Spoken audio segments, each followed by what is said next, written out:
there should be government without newspaper, or there should be newspaper without government. Welcome to day one of Fact File. I'm Daud, Olatunji, editor of Platform Times.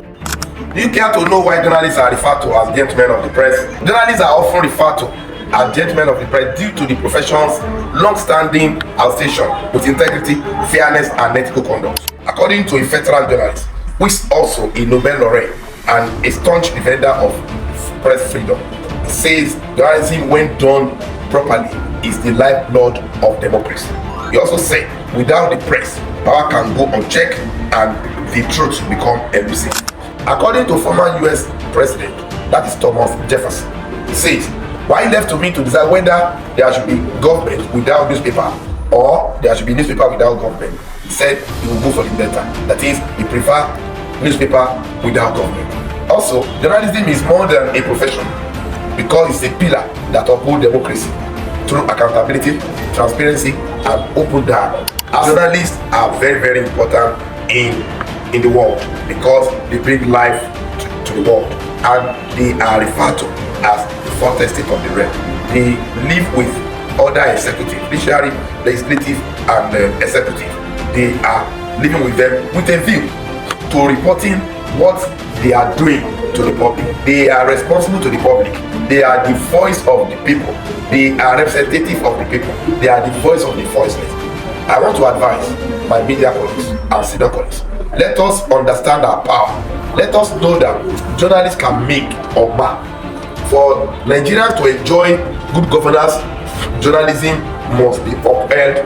Its principle must be properly upheld. God bless Nigeria. I'm Daud, Olatunji, editor of Platform Times. Thank you for watching.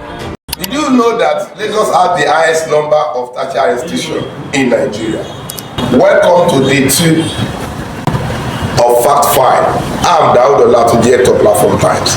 According to the data obtained by Statista, there are over 270 universities in Nigeria, out of which 2 were founded in this year. Out of the 270, we have 149 that belong to private universities. We have 63 that belong to state government, while 62 are owned by federal government.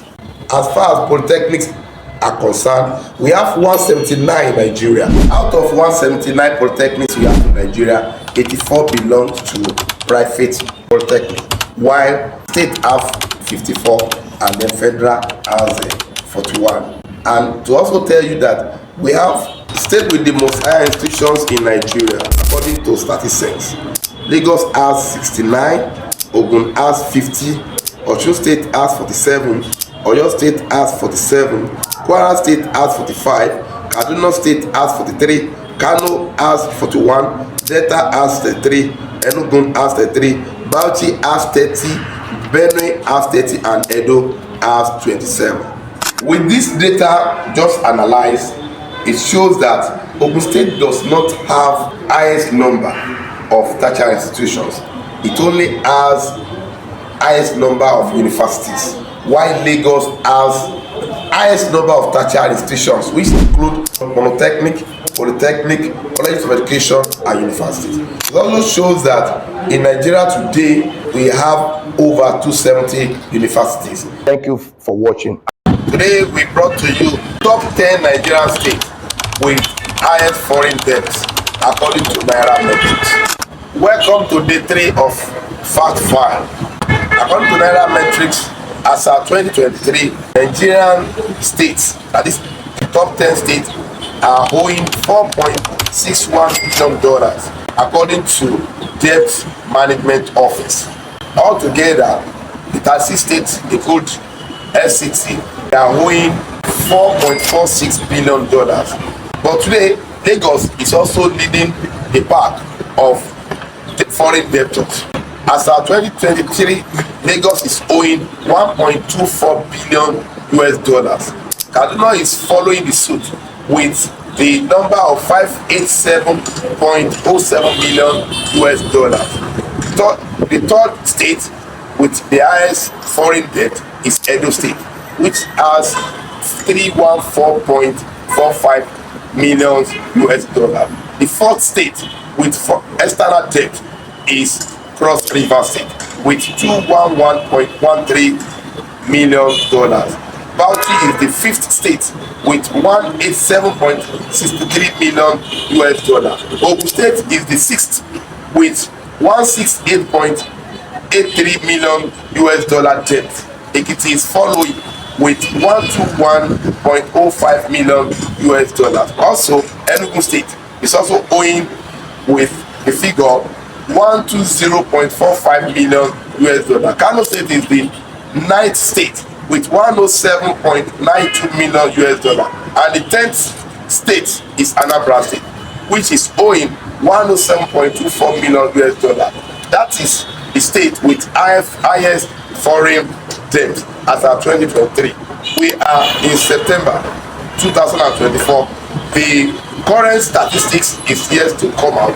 As soon as it is out, Platform Times will bring to our listeners, our viewers to know the update. It will tell us that Nigerian states are being run with foreign debt, and our leaders must be proactive, must be creative to ensure that while they are taking the loan, the purpose for which they are taking the loan are manifest, are obvious, are felt by the people of their respective state. I'm Daud Olatunji, Platform Times editor. Thank you for listening and watching. Good day, viewers, and welcome to day 4 of Fact File. I'm Daud Olatunji, editor of Platform Times. Today, we want to discuss the untold stories of monkeypox, popularly called Mpox. Monkeypox is a viral disease that occurred mostly in Central and Western Africa. It was first identified in laboratory monkeys.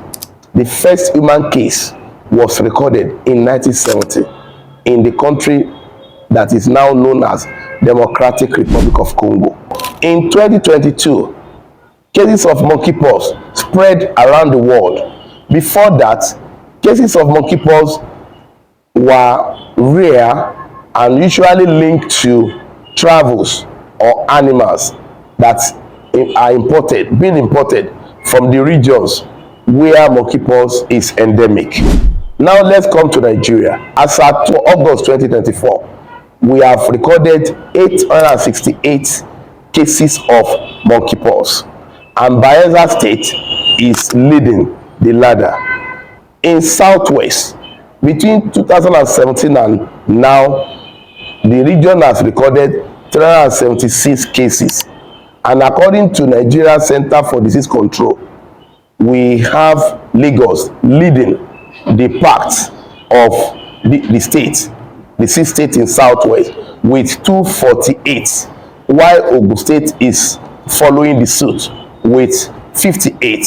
The data obtained from the Nigeria Center for Disease Control shows that between 2017 and 2024 August, Lagos has recorded 246 cases, while Ogun has recorded 58. Ondo has recorded 42, while Oyo recorded 18, Osun recorded 8, and then Ekiti recorded the least, that is 4. According to Nigeria Center for Disease Control, so far the Southwest states, that is the 6 states, have recorded 376 monkeypox cases. But the data also show that as at August 2024, Ogun has not recorded any, just like Ondo and Ekiti. But Lagos has recorded 1, and Oyo has also recorded 1. This is to just tell the government to buckle up and do everything that is necessary to ensure that monkeypox does not have that chance to creep into the region so as not to record casualty. Good day, viewers, and welcome to day 5 of Fact File. I'm Daud Olatunji. Today, we want to bring to you 10 most expensive universities in Nigeria. Amid economic hardship in Nigeria, we have brought to you some universities with the kind of costly tuition fees. Starting from the rear, the 10th one is Babcock University, Ilishan Remo, where the tuition fee as at May 20 2024 is 1.5 million naira, according to newcentra.africa.com. The ninth one is Benson Idahosa University, Benin City, Edo State, with 3.3 million naira tuition fee, excluding other costs. The eighth one is American University of Nigeria, Adamawa State. This is founded by former Vice President of Nigeria, Alhaji Atiku Abubakar. The tuition fee is 3.5 million naira, excluding other fees. The seventh one is Bowen University in Iwu, Osun State, with tuition fees of 3.8 million naira, excluding other costs. The sixth one is Igbinedo University, Okada, Edo State, with 4 million naira. That is the tuition fee, excluding other costs. We have Pan Atlantic University, that is in Lagos State. The tuition fee is between 3.9 million and 4.4 million naira, excluding other fees. The fourth one, according to the newcentra.africa, is Afe Babalola. Babalola University in Ado Ekiti. The student pays 4.5 million naira, but the final year student is expected to pay 5.5 million naira. Third most expensive university in Nigeria is Lee City University in Ibadan, Oyo State, which collects 5.5 million naira. The number two most expensive university in Nigeria, according to newcentra.africa, is Nile University in Abuja, where a student is expected to pay 5.95 million naira as a tuition fee. And the first one, that is the most expensive university in Nigeria as at May 20, 2024, is Wigwe University, Isioko in Rivers State, where a student is expected to pay a sum of 12 million naira per session. All these things were brought to you to just update you that amidst the economic hardship for your world or children to be educated in a standard university, this huge amount of money have been required to be paid. And we just pray to the parents and guardians that may God continue to bless you. If you say education is too expensive, they say you try ignorance. And I want to say that there is need for government to really equip the public school, because the statistics have shown that private universities are really outsmarting in terms of number of the public institution.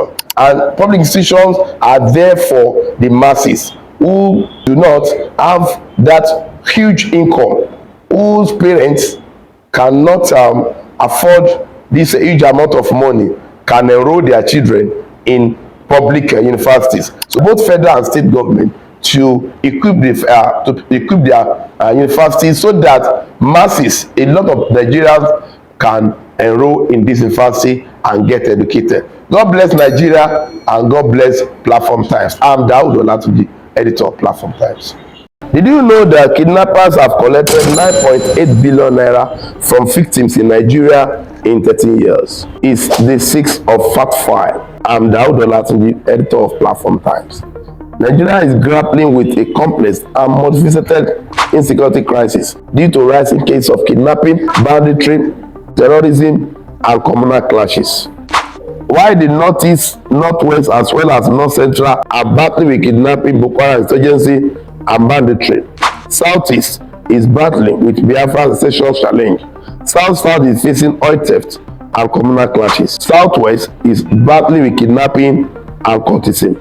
Fact 5 findings from SDM intelligence report on the economics of kidnapping has shown that between 2011 and July 2024, victims paid over 9.79 billion naira to kidnappers as ransom payment in Nigeria. Between July 2023 and June 2024, Platform Times gathered that no fewer than 7,568 persons have been abducted in 1,130 cases across Nigeria.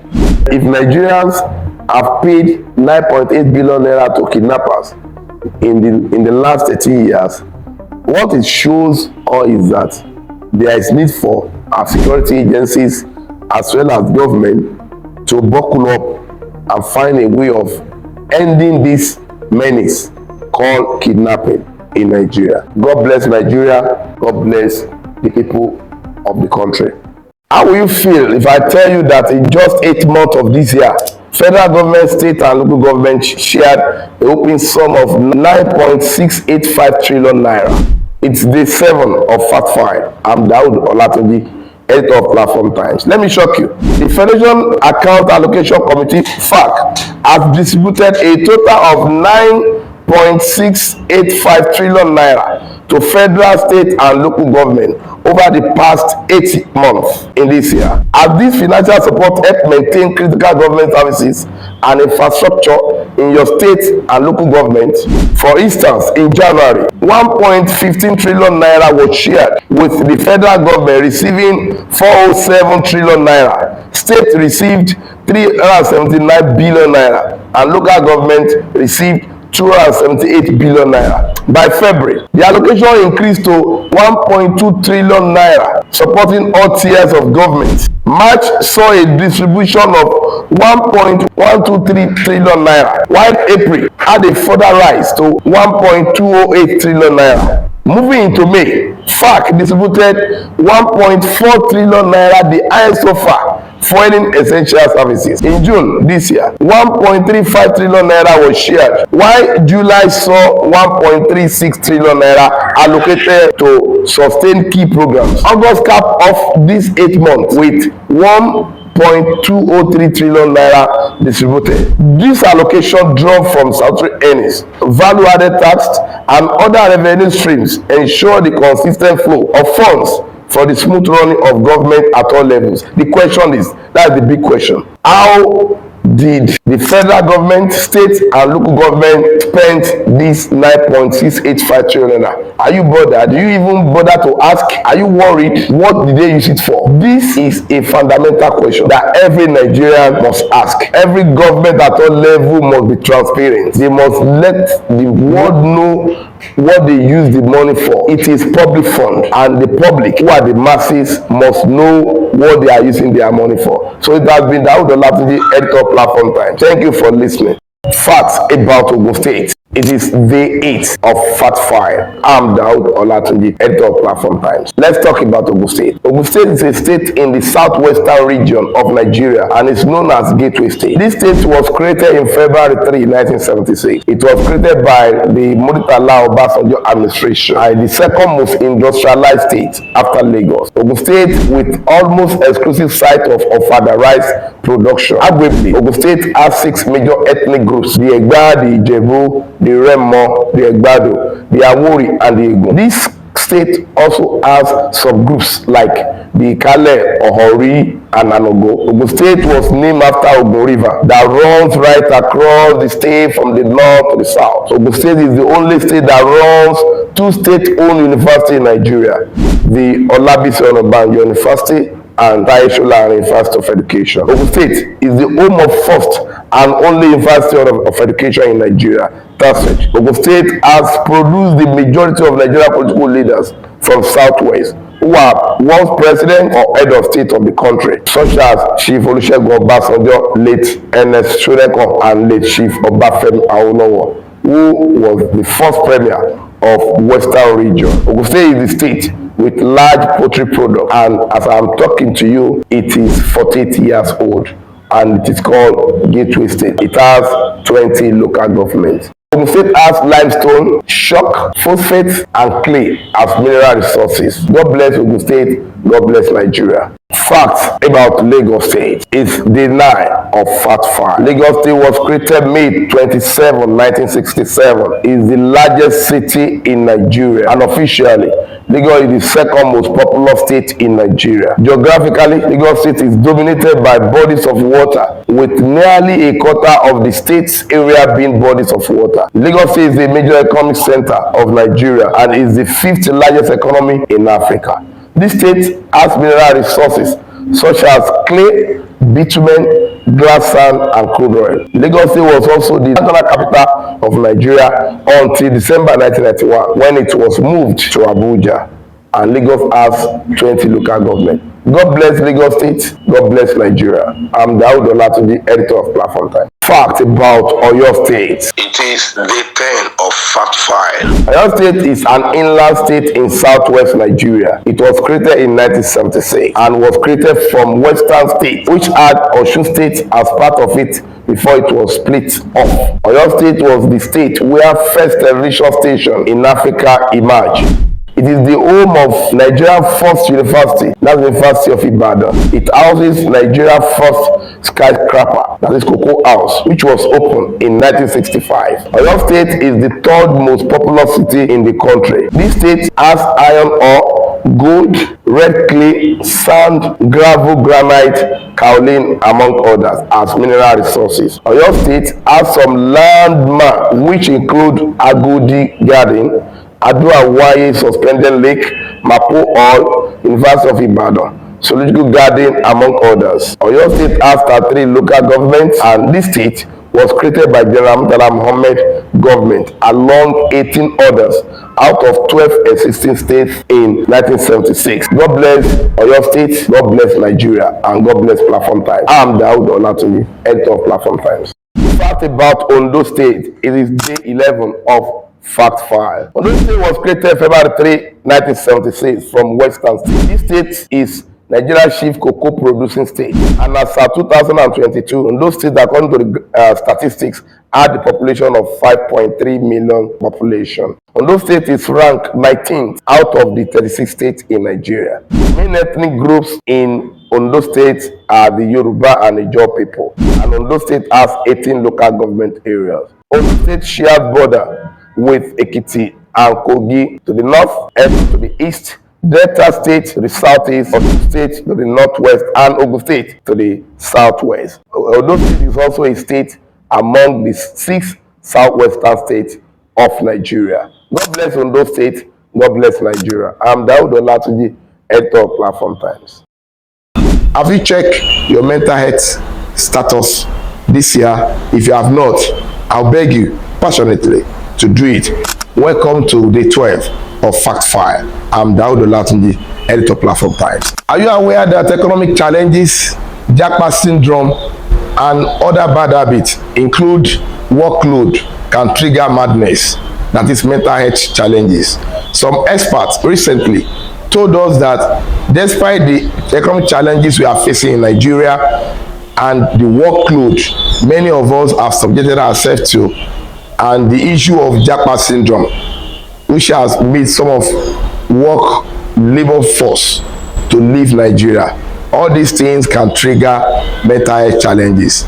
I'm a consultant psychiatrist with the Federal Neuropsychiatric Hospital of Abeokuta. I also double as the Secretary General of the Association of Psychiatrists in Nigeria. The issue of work mental health place, which WHO is giving attention to, is something that is very apt, particularly at this challenging economy.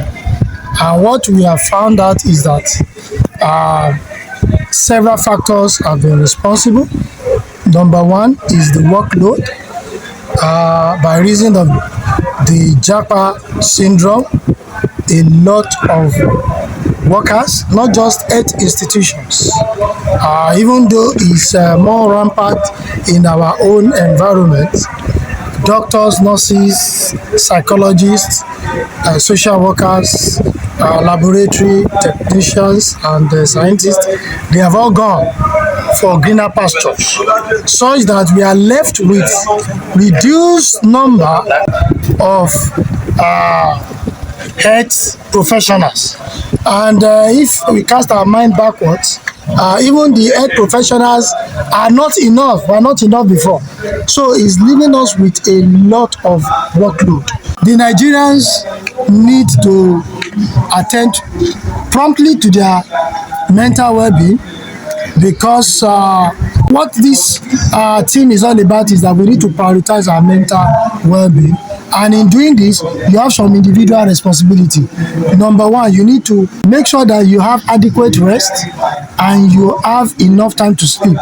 We usually recommend that a minimum of 6 to 8 hours is what is appropriate to sleep, so that your brain function can be restored and your body physiology can normalize. And I want to say that when people go to psychiatric hospital or when they go for mental health checkup, people will be somehow wondered that why must you check your mental health status, whereas according to the expert, he said we need to be checking our mental health status either once in a year or twice in a year. You can also listen to some of the experts what they have told us on how workload, economic challenges, Japa syndrome, and other bad habits can trigger mental health challenges.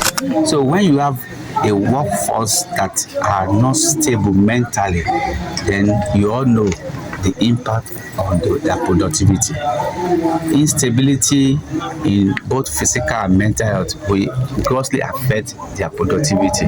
The director of nursing working in neuropsychiatric hospital at Abeokuta. For this year, 2024 World Mental Health Day, the theme is it is time to prioritize mental health in workplace, and I was able to speak on work-life balance. We need to have good self-care of ourselves and self-compassion as well. We need to do some exercise, we need to eat good food, we need to talk to people in our environment, have good relationship with people, even at your place of work, at your home, with your spouses, with your children. You have to have good relationship with them, because if you have anything bothering your heart and you don't share it out, as Anade says that problem shared is half solved. So if you share whatever is in your mind will be lighter, and you'll be able to have good relationship with your colleagues at work and at home as well. I'm a deputy director of clinical psychologist at the neuropsychiatric hospital around. Conflict management at workplace. Work is an integral part of every human being. You know, a large percentage of our time at the workplace, about 1/3. You know, many people use 8 hours at the workplace, and therefore, when the workplace is not conducive as a result of issues relating to conflicts, you know, so they can affect the individual work performance and the overall organizational well-being, in the sense that there will be lack of productivity, there will be, a lot of fighting, a lot of issues that cannot be resolved. So conflicts are caused by a diverse number of things. It's practically inevitable because every individual has their own issue at hand. So when they now come to work and their issue, it could be between two workmates, you know, colleagues. So a lot of things have been said about conflict, but what about resolution? In resolution, there are a lot of, studies that have been done. There could be different style of management style. It could be win-win, it could be win-lose, it could be lose-lose. But the management side that have been found to be very effective is the win-win situation, and that is collaboration.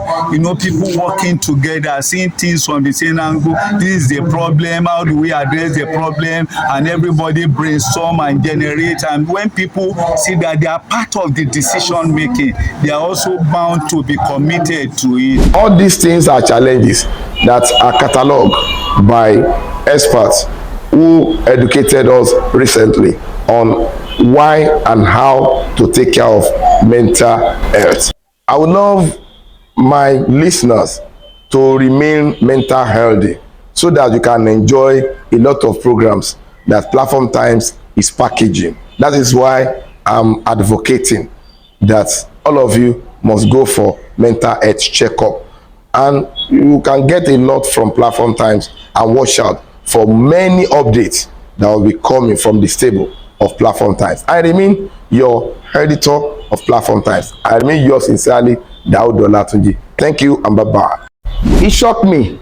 3,400 naira car bought in 1979, still plying Nigerian road in 2024. Welcome to day 13 of Fact File. I'm Daud Olatunji, editor of Platform Times. I met a professor, Professor Sam Otubushin, of Aquaculture and Fishery Management, Federal University of Agriculture, Abeokuta, recently. Why many people are coming in 2023, 2024 models of various cars? The professor of high repute came in 1979, that is 44-year-old Volkswagen Beetle, to that event. And trust me, as a journalist, I approached the professor, very approachable, and I asked him, why did he come with that 1979? I didn't even know it was 1979. Why did he come with this obsolete, old, ancient vehicle? And it shocked me. He told me that he bought the car in 1979 for 3,400 naira in Bida, that is Niger State, in 1979. And it also shocked me when I look at the body. There was no body work. The body remained intact, the engine remained intact, and the car can travel anywhere in Nigeria. Yes, sir. Thank you, sir.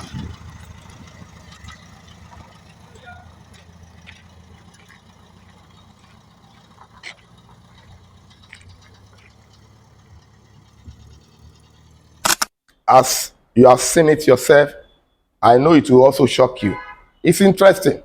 And it tells us that the professor has engaged in maintenance culture.